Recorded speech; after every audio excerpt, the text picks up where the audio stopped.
Alors, nous allons aborder les instructions conditionnelles. Elles sont largement utilisées, très pratiques et usuelles. Ce sont des instructions qui nous permettent d'avoir des opérations intelligentes ou permettent d'exécuter une partie de notre code en fonction d'une condition donnée. Ce sont des instructions if, else. Sans plus tarder, je vais créer un nouveau script que je vais appeler. Je vais CTRL SHIFT N, je vais CTRL S, je vais nommer ceci 03 if, else, où je précise if else statement, c'est-à-dire les conditions ou bien les instructions if else statement. Je fais enregistrer. Alors, je vais mettre un commentaire, je vais dire if statement, juste comme ça. If statement ici, c'est de faire une action ou bien d'opérer une action quand une condition est remplie. Et la condition ici, c'est de vérifier quelque chose à vrai ou faux, true ou false. Si c'est true, qu'est-ce qui allait se passer? Si c'est false, qu'est-ce qui allait se passer? Pour commencer, je peux prendre un exemple de CS. Je vais mettre ici juste mal. Donc, nous allons prendre un CS mal. Je vais exécuter. Je vais dire, si le CS, on utilise if. On utilise ici if. Au cas où vous allez mettre deux lettres et RStudio ne va pas vous suggérer le code directement, ce qui a lieu de faire tout simplement est de partir dans Tools. Je vais vous montrer. Je viens ici, j'exécute. J'ai ici. Vous allez voir, j'ai ici if condition. Donc, je reviens ici pour vous montrer là où vous pouvez mettre le fait que après avoir tapé deux lettres, elle va vous suggérer le code qu'il faut exécuter, bien, vous faites l'auto-completion. Je vais venir, si je vais dans Global Option, je vais directement dans Code.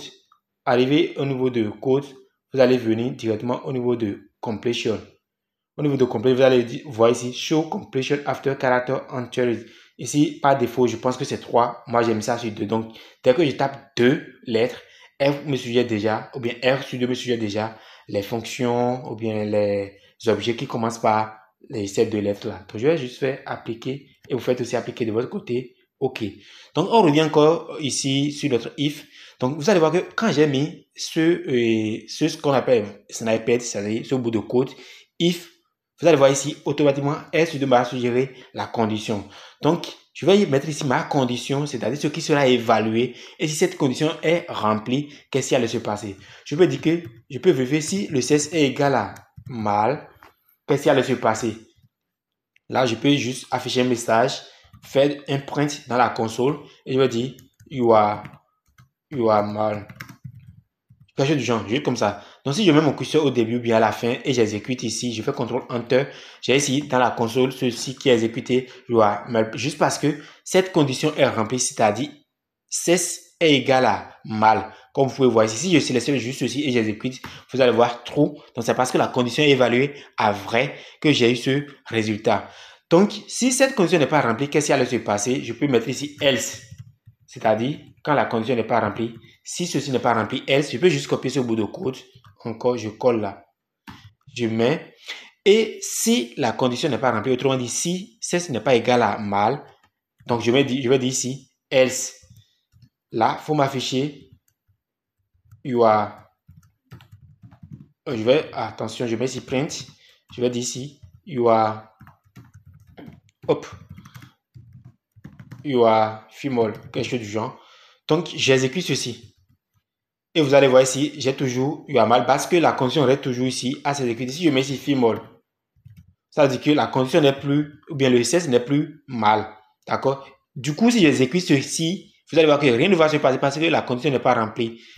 Et si la condition n'est pas remplie, qu'est-ce qui allait se passer? Je ne l'ai pas précisé. Et c'est au niveau de else ici, on va voir. C'est-à-dire, sinon, si la condition n'est pas remplie, qu'est-ce qui allait se passer? C'est ici, on va voir ici, you are female. Si j'exécute ce bout de code, vous allez voir ici, you are female. C'est ça qui va s'exécuter. Mais ça peut arriver, la personne peut être indécise ou bien décide de ne pas donner son cesse. Donc, le cesse, on peut dire indéfini. Donc, on peut dire, au cas où le cesse n'est pas mal, et sinon, si le CS n'est pas telle chose encore, je descends ici, je vais mettre ici else if.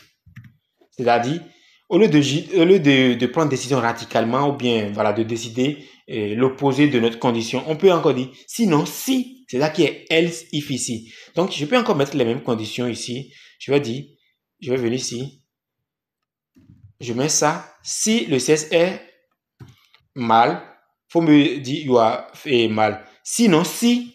Donc, je mets ici, sinon, si le cesse, je mets une parenthèse fermée, je mets, sinon, si le cesse est égal à female. Là, hop, attention. Voilà, là, il faut me faire print et j'exécute. Vous allez voir ici que j'aurai you are female parce que sinon, si là est toujours rempli. Mais avec sinon, si je peux toujours continuer là, c'est-à-dire, je peux prendre la dernière décision, je peux dire else. Sinon, si ceci n'est pas toujours rempli, il faut m'afficher le dernier message. Je peux mettre ici, par exemple, print. Et je vais dire, je vais afficher un message, je vais dire, your says, oui, je peux dire comme ça. Your says is, hop, your says is undefined. Quelque chose du genre. Donc, si j'exécute ceci et je mets ici cesse blabla, je mets juste comme ça. J'exécute pour mettre à jour et je viens si j'exécute mon code. Ceci ne va pas s'exécuter parce que le sexe n'est pas égal à femelle. Ceci aussi ne va pas s'exécuter parce que le sexe n'est pas égal à mâle ici.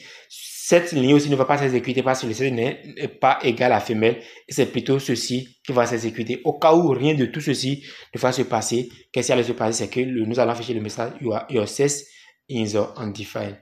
J'exécute ceci et c'est ce que nous pouvons nous attendre à avoir ici. Donc, c'est ce qu'il en est. On peut aussi très bien mettre encore de conditions dans de conditions, c'est-à-dire sous conditions. Je descends ici, par exemple, je vais mettre ici condition under or within. Voilà, condition within condition. Je mets juste quelque chose de genre. Donc, ici, on va voir comment nous pouvons aussi mettre une condition dans une autre condition. Je peux venir ici, je peux ajouter, je remonte, je vais ramener mon CS à mâle. Et je vais mettre ici age égale à, je peux mettre ici 45. J'exécute ceci pour mettre à jour, j'exécute ça aussi pour mettre à jour. Donc j'ai le sexe et l'âge.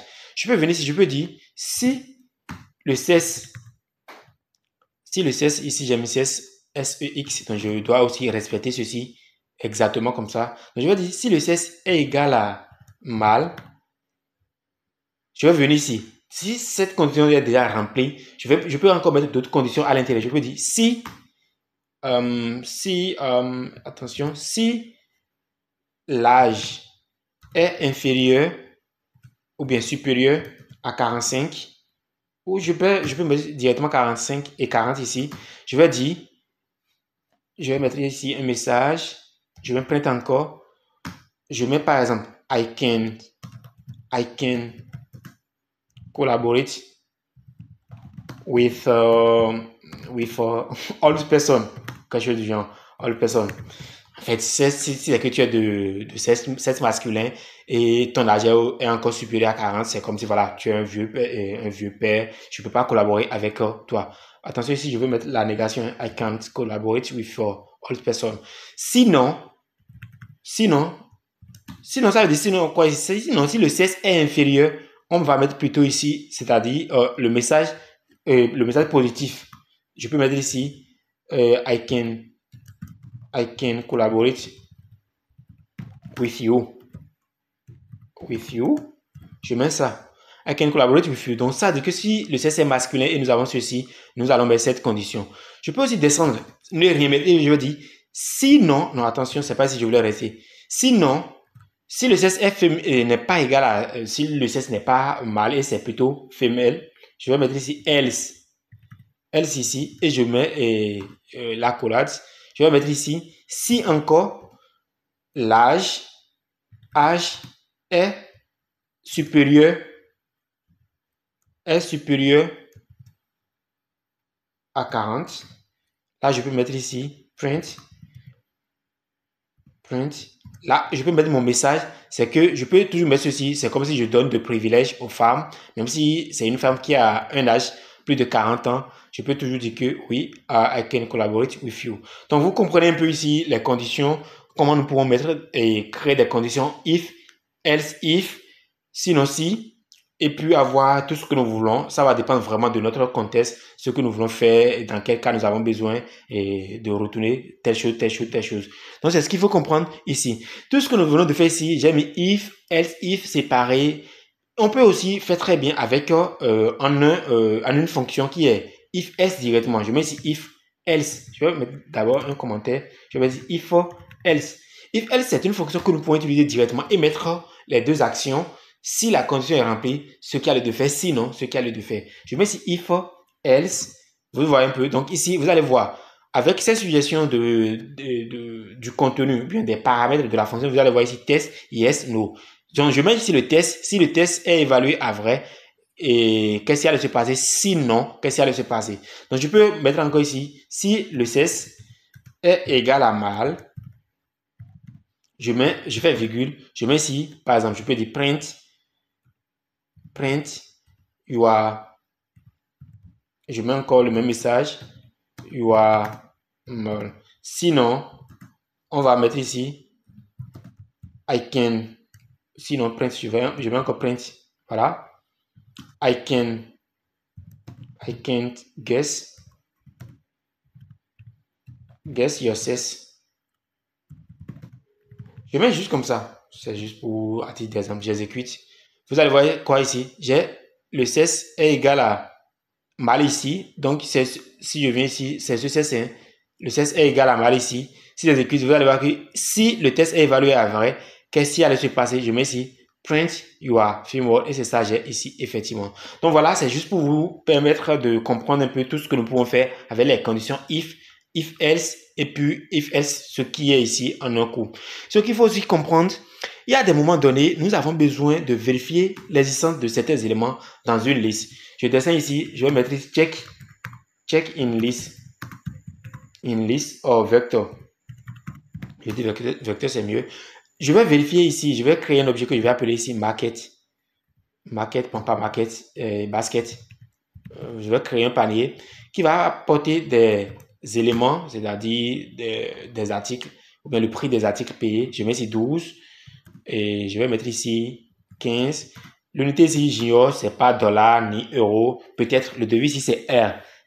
Ça n'existe pas. Hein. Je mets ici 52. Donc ici, j'ai un objet qui s'appelle basket. Si j'exécute ici, j'ai mon objet qui est créé. Je peux vérifier si les prix qui sont ici se trouvent dans une autre liste. Je vais mettre ici existing et price, quelque chose du genre. Et je vais mettre ici encore d'autres objets. Je mets ici 12, 25, je mets 63, je peux mettre ici 13. J'exécute. Je peux vérifier est-ce que les prix qui sont ici se trouvent dans cette liste. C'est comme si j'ai un marché ou bien un supermarché, je veux vérifier les achats que les gens font. Est-ce que voilà le prix qui se trouve dans ce panier se trouve dans cette liste. Peut-être si des gens ont d'argent et payent jusqu'à un montant donné, je peux dire ok voilà ceux-là sont très bien, voilà je peux les gratifier de quelque chose, bien diminuer le montant et tout. Donc ici maintenant je peux vérifier est-ce que basket bien et voilà basket se trouve, c'est-à-dire est-ce qu'il y a les prix qui se trouvent dans ce vecteur ici. Là, on met basket, c'est-à-dire je mets mon objet que je vais vérifier et je mets pourcentage et non. Pourcentage et je vais mettre ici mon objet qui existe ici. Donc, je vais mettre ici existing price, j'exécute. Là, vous allez voir ici true, false, false. True juste parce que j'ai 12 ici qui se trouve encore ici. Et tout le reste là, 15, 52 ne se trouve pas du tout dans cette liste. Ce que je viens de faire, ça peut s'appliquer aussi à tout type d'objet, pas forcément ici et les nombres entiers. Ça peut être des nombres décimaux, ça peut être aussi des caractères. Ça passe très bien. Maintenant, ça peut arriver, peut-être, je vais donner un autre exemple. Je vais vérifier si tous les objets qui sont ici se trouvent exactement dans cette liste qui est ici. Si tous les objets se trouvent dedans, je vais venir là, je vais prendre un cas où je vais vérifier si, je vais mettre ici, check-in. Toujours, hein, pour vérifier si voilà l'objet est dedans. Je viens là, je vais prendre un autre exemple, je vais mettre ici et price. Je vais juste mettre ici price. Price. Ou bien je vais mettre ici names. Name. Hop. Name. Et voilà, je vais mettre ici C, je mets ici Bold. Je vais mettre ici Alice. Et je vais mettre ici Stan par exemple. Donc j'exécute, j'ai ici name. Je peux vérifier, je peux encore créer un objet que je vais appeler existing name. Je mets ici, je vais mettre existing name. Je mets comme ça. Et puis je peux copier tout ce qui est ici, bon, sauf le dernier par exemple. Je vais mettre là. Et je mets là Kenneth. Je vais mettre ici Frank. Et voilà, je prends juste cet exemple-là. Exist name, c'est ça. Je peux vérifier est-ce que tous les noms qui sont ici se trouvent dans cette liste. Je suppose que peut-être c'est une école qui envoie des candidats à un examen. Donc, on veut passer un appel pour voir est-ce que tous les candidats envoyés se trouvent dans la liste ici, pas des appels, je suppose, quelque chose du genre. Donc, je vais venir ici. Je peux encore mettre ici ça. Maintenant, pour vérifier, est-ce que tout le nom qui est ici se trouve dedans? Je vais d'abord faire ce qu'on a vu tout à l'heure, in là. Je vais vérifier d'abord, est-ce que tout ce qui est ici se trouve dans existing name? Ce qui est faux parce que j'ai pas tout ce qui est ici. Maintenant, quand nous voulons vérifier, on va vérifier est-ce que tout est vrai en fait. Si tout est vrai, nous allons utiliser les fonctions, la fonction telle que all. All permet de vérifier que nous avons true partout. Si true n'est pas partout, ça va nous renvoyer false. Donc ici, je vais mettre tout ceci, je colle là et j'exécute ici. Ça va m'envoyer false juste parce que tous les noms qui sont ici ne se trouvent pas dedans. Et de l'autre côté, ou bien à l'opposé, nous avons la fonction any. Any, c'est que si déjà un élément est true, tout le reste est évalué à true. Donc, je mets ici, comme ça, et je colle encore cette syntaxe name et non existing name. J'exécute ici, j'ai plutôt true parce que au moins nous avons true dans notre élément ici, où nous avons vérifié si le nom se trouve dans le nom existant. Donc voilà ce qu'il faut comprendre et je pense qu'avec tout ceci, ça va vous aider largement à faire beaucoup d'opérations. La dernière chose que nous allons aborder pour les conditions, c'est quand nous voulons vérifier la condition, si la condition est vérifiée, c'est-à-dire quand nous voulons voir true or false. Il y a des vérifications que nous ne pouvons pas faire directement nous-mêmes, mais il y a des fonctions qui existent qui nous permettent de prendre en main ces vérifications.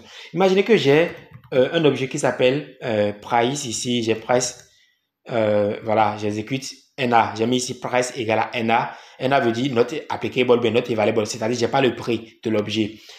Et si je veux vérifier si la valeur est NA, je vais mettre ici is NA price. Si j'exécute ici, vous allez voir ici j'ai true, juste parce que la valeur ici, elle est manquante. Donc c'est très pratique. Je peux aussi appliquer sur un vecteur. Je mets ici NA, je mets ici 12 et je mets ici NA encore et je mets ici 23. Si j'exécute ceci. Là où j'ai des valeurs manquantes, j'aurai ici true. Et je peux utiliser ceci pour supprimer partout où j'ai valeur manquante. Par exemple, je vais vérifier ici, je prends mon prix, l'objet price que j'ai créé et je mets ici crochet. Crochet, c'est que je veux, si je mets crochet, vecteur, je mets crochet, c'est que je veux faire l'indexation. On a déjà vu ça. Donc ici, je veux sélectionner partout où j'ai des valeurs manquantes. Par exemple, partout où la fonction là me retourne NA, true. Donc je vais copier ceci et je mets dedans. Là, j'aurai ici NA. Donc j'ai sélectionné quelque chose là où j'ai NA. Si je veux avoir plutôt là où j'ai pas des valeurs manquantes, je vais inverser ma condition ici. Et comme j'ai abordé dans la vidéo des opérateurs, pour inverser une condition qui est évaluée, on met point d'exclamation, juste comme ça. Et si j'exécute, R va filtrer pour m'envoyer partout où j'ai les prix, mais qui ne sont pas égaux à NA. J'exécute ceci, vous allez voir que j'ai 12, 23. Donc ces valeurs ne sont pas des valeurs manquantes. Donc, après NA, nous avons aussi d'autres fonctions comme as numérique ou bien, voilà, as numérique pour vérifier qu'une valeur est numérique. Si je mets 12 ici, 12 c'est une valeur numérique, ça me renvoie true. Il y a aussi as null pour vérifier si une valeur est nulle ou pas. Si je mets ici 12, par exemple, 12 n'est pas une valeur nulle et 12 existe très bien. Donc, ceci aussi va m'envoyer false parce que 12 n'est pas nul. Voici quelques fonctions que nous pouvons utiliser pour faire des vérifications. Et à chaque fois, quand nous avons true ou false, je peux copier ou bien je peux prendre la sortie et je vais mettre dans ma fonction ou bien dans ma condition, ou bien dans mon instruction conditionnelle ici, et je vais faire mes opérations qui vont avec. Donc voilà, c'est ce qu'il faut comprendre au niveau des conditions. Ça va nous permettre d'aller très loin et créer des codes intelligents, ou bien avoir un programme intelligent qui réagisse en fonction des entrées.